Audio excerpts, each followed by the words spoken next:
This week on Talking Real, we have just too much good stuff to share to have only one topic. So this week, we're bringing you 5 things that you can use right now. So let's count it down.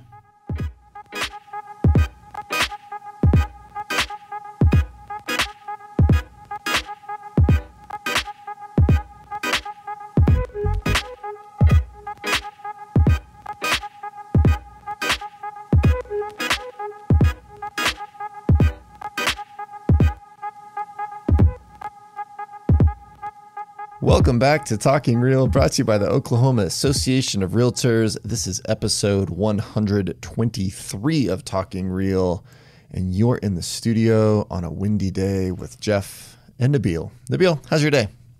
It's good because can't feel the wind in the studio. Yeah, but when you go outside, hold on to your hats.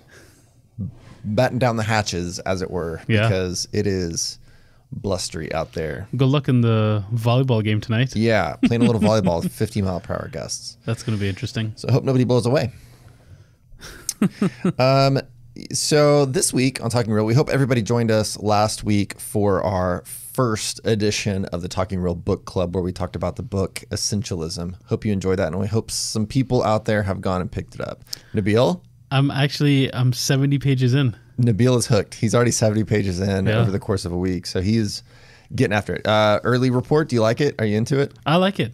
I think it's kind of formalizing some thoughts that I was having. Yeah. So I think this was a great time to start reading it. Perfect. I'm excited to hear when you finish it what your overall review is. Also, if anybody has any ideas of a book they want us to read for our next edition of Talking Real Book Club in the next couple weeks, please hit us up by sending us an email to podcast@okrealtors.com, because we'd love to get your ideas on that. Or we're going to come up with our own, and we'll let you know what that is here in the next week or two about what we've got going on there. Yeah.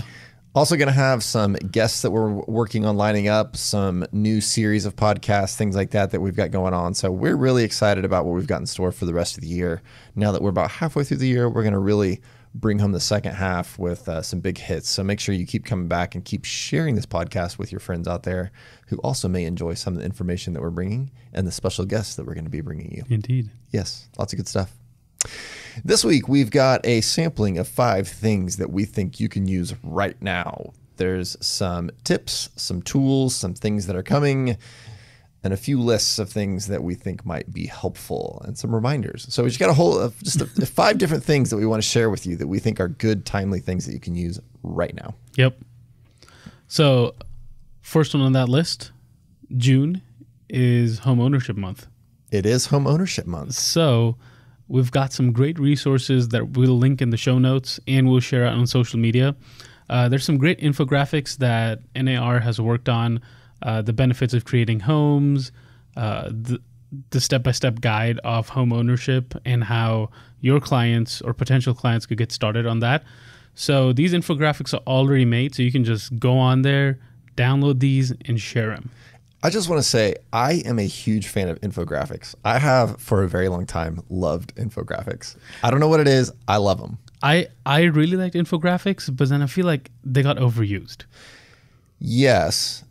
And now that's kind of curved back a lot. Right. Because there were some that were not full of good information, right? If Yeah. I want it to be like a fancy looking article almost, right? I mean, I want good information in there that is a summary of what would be a longer article almost. Right. That gives you good information that you can look at the infographic and actually get some useful information.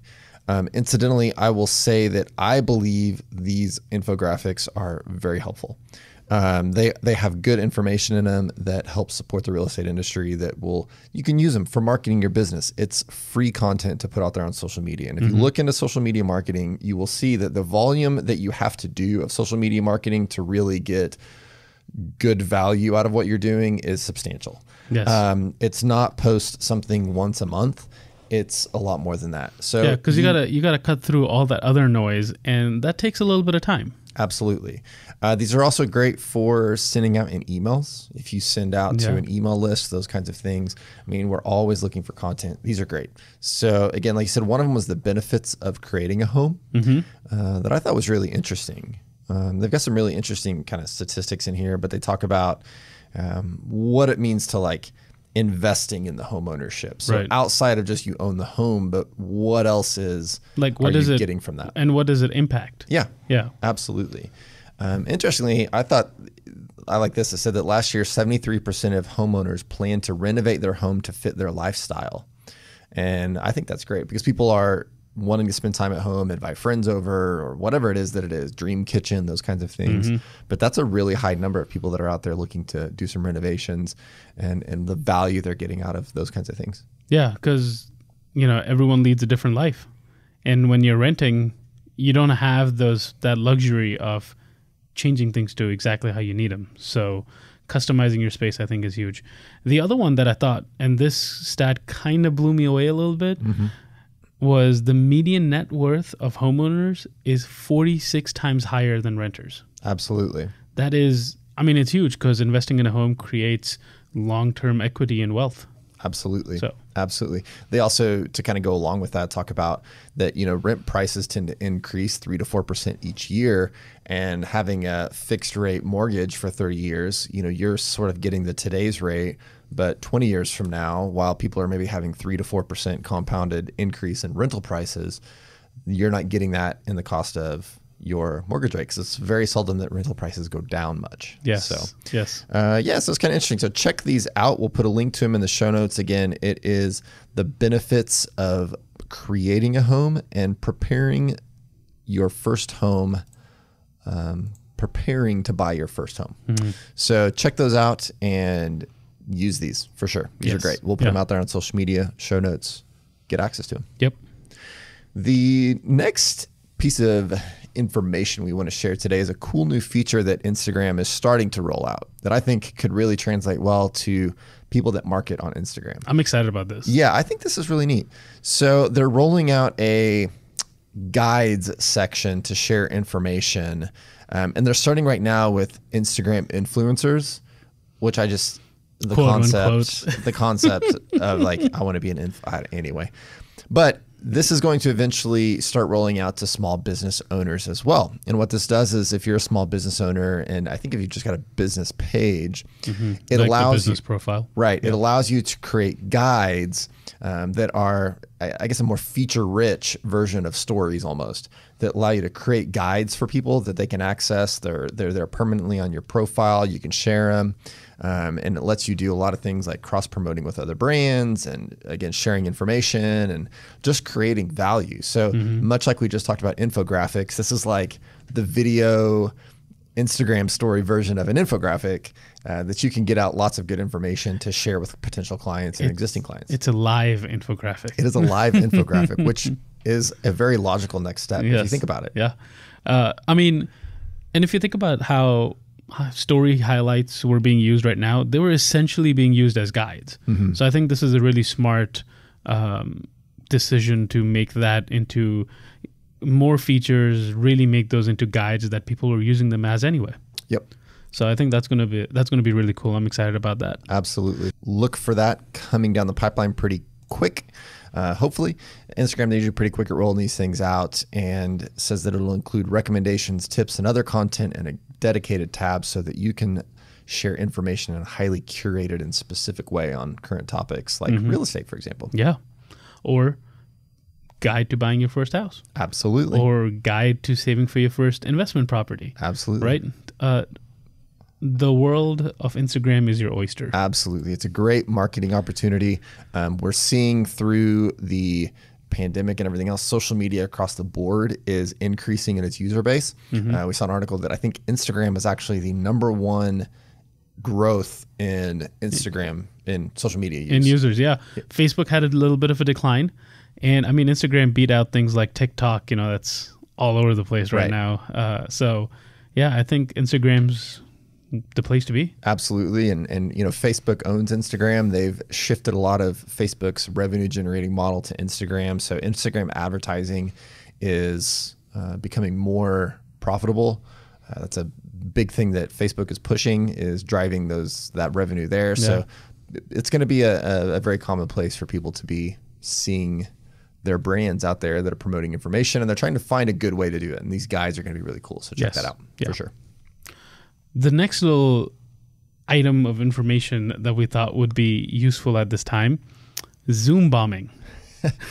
This is funny because just last night I was watching, I was scrolling through Facebook or Instagram or something and noticed that the Norman City Council had to cancel their meeting because somebody Zoom bombed in and essentially took over and started broadcasting, and it was a naked guy dancing in a bathroom, evidently.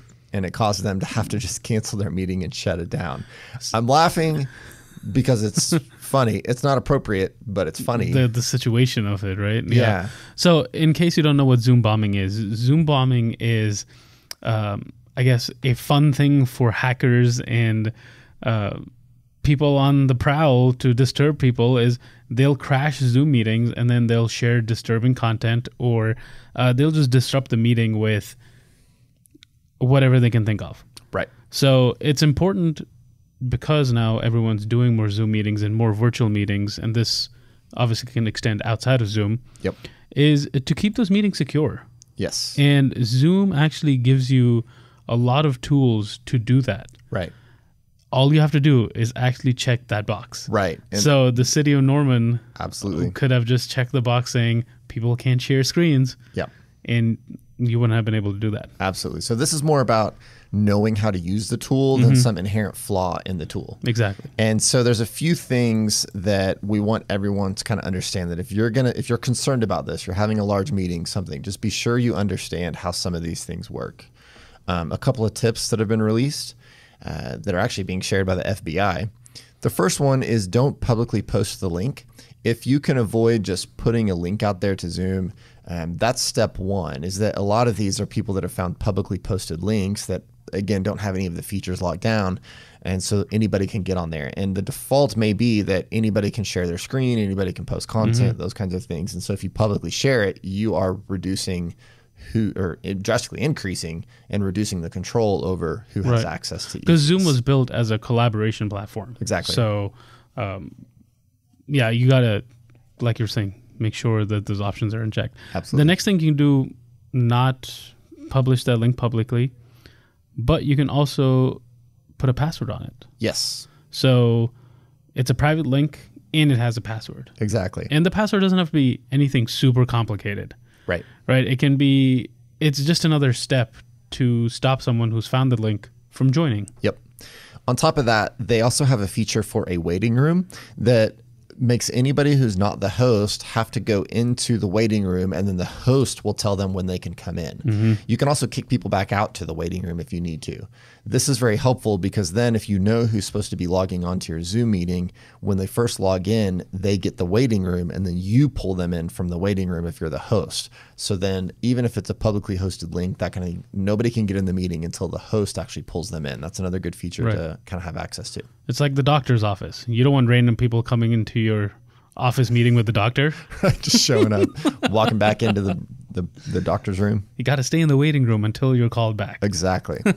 And obviously Zoom's taking measures to increase their security and protection. So whenever Zoom tells you there's a new updated version out, download it. Absolutely. They have actually, over the last couple of months, because of security concerns, they halted all R&D. So no development, no new features, except for those security related. They put all their R&D budget and effort and time into increasing security, making them more secure so that people have less concerns about this. And so again, they have rolled out a new version that some of these features exist for. And so you need to make sure that everybody has an updated Zoom if they're going to be doing this. Yeah, and in fact, they've gone as far as to do, if you have an old, outdated version, obviously a few generations old, right? Generations are like weeks for Zoom now. Right.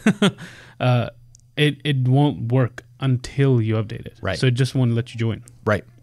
One last thing too is for screen sharing, which is where most people are getting in trouble here, because when you screen share, it essentially forces that screen onto everybody else.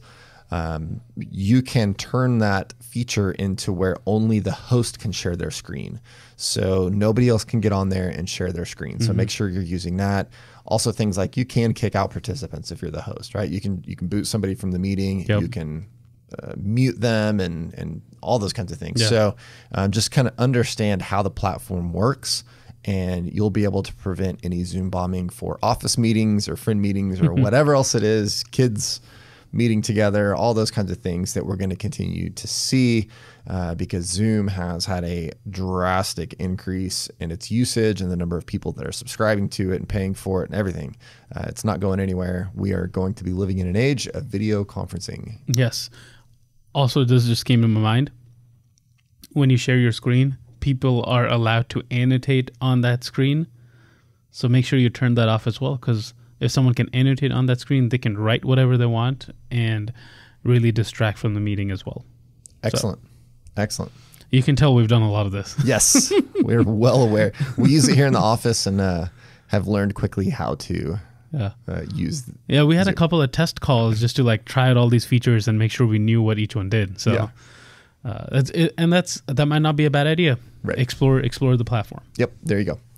The next thing is, now that we're in a phase of more working from home, again, all realtors for the most part probably have pretty good experience working from home. But we found a list of 5 things that your home office may not need that we wanted to share. And I thought this was very useful. So we've got an episode of 5 things, and one of our 5 things has to be a list of 5 things. That's what we're doing here. Full Inception. and it's all right. Inception done.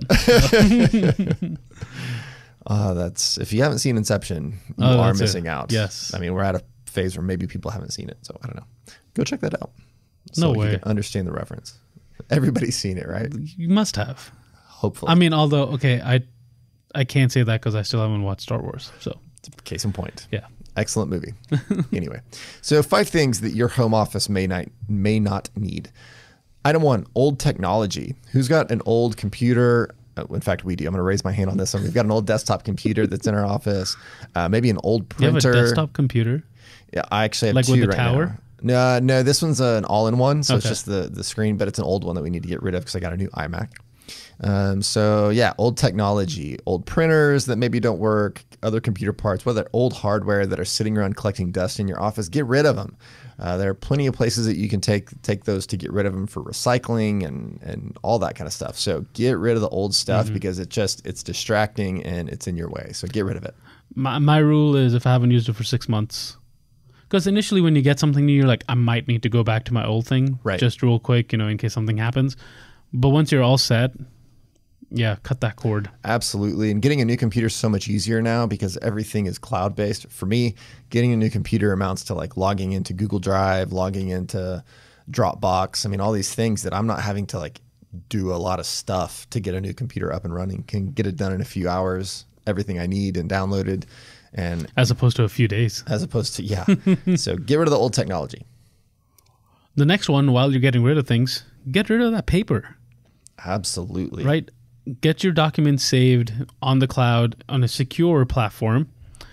And, if you don't need that paper unless it's completely essential, get rid of it. It's going to declutter your office space, and it's going to also just save you more space. Absolutely. I'm going to tell people, go back and check out episode 28 of Talking Real, where we talked about creating a paperless office. This was like way early on in the Talking Real days. This is a minute ago. So still relevant today, still good information. I pretty much stand by everything in there. So go check out episode 28, A Paperless Office of Talking Real, so you can get started on that approach. Yes. Item 3 goes along with it, filing cabinets. You have some old, rusty filing cabinets somewhere. Well, now's a good time to get rid of those. But what if my old computer's in there? Yeah, get rid of that too. Just get it all out there. Big trash days coming up, first of the month, whenever yours is. Seriously though, it's time to get rid of those things. You can sell them on Facebook Marketplace. Get everything paperless. All you need is a good scanner, like the Fujitsu Scan Snap that we always recommend. Yes. And you can scan all that stuff and get rid of the paper unless you just absolutely need it. Get rid of everything else. We should create some affiliate links. Right. I agree.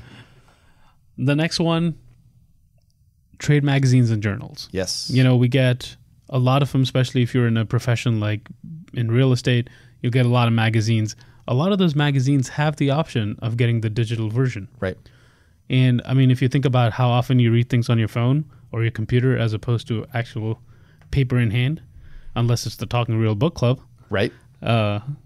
go digital. Absolutely. Which you can on a Kindle or... that's true. That's true.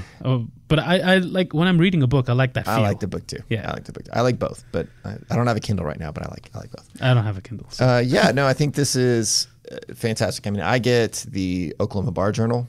I get the Association of Corporate Counsel magazine that comes out. I get Realtor magazine that comes out, and those things will pile up because I want to go back to that and read that later, or whatever the case is. Yeah, let's start opting into the digital versions, which is also a more green, environmentally friendly way to go about reading your trade magazines and journals, as opposed to piling them up in the corner. And we all keep them because we want to read them, right? Because we're interested in the topic, obviously. Yep. But alas. Absolutely. The last thing, anything unrelated to work, sure, have a picture of the family and the coffee mug, but let's get rid of everything else. If it's not related to work, clean up the space, go full minimalist. Nabil is looking around his desk right now. He just got rid of a koozie, like randomly on his desk. So what was that even doing? Who knows? So cleaning up and having a clear space will help clear the mind and keep you in the peace of mind that you need to get good work done. So clean up that space and get rid of everything that you don't need that's not directly related to work. Yes. The first steps of cleanup are always the toughest, but once you start doing it, it's easy to keep doing it. It's so cathartic. It feels so good. Yes. Just like that. Absolutely. Well, Nabil, we've got one more thing to share on our list of 5 things. There's a quick recap before we get to it. Check out those infographics, use them, share them. They're very useful. Be on the lookout for Instagram guides coming down the pipeline. I'm excited about that one. Very useful. That'd be very cool. Zoom bombing. Know how to protect yourself and understand that platform. And don't do it. Absolutely. Don't be a Zoom bomber. That is the lowest of lows.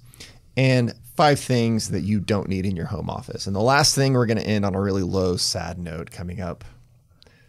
I mean, don't you enjoy this time? Oh, I love it. Don't forget, tax filing is coming up in about 1 month. July 15th. Don't forget, they moved it from April 15th to July 15th. And I know a lot of people, myself included. I forgot. See, Nabil forgot.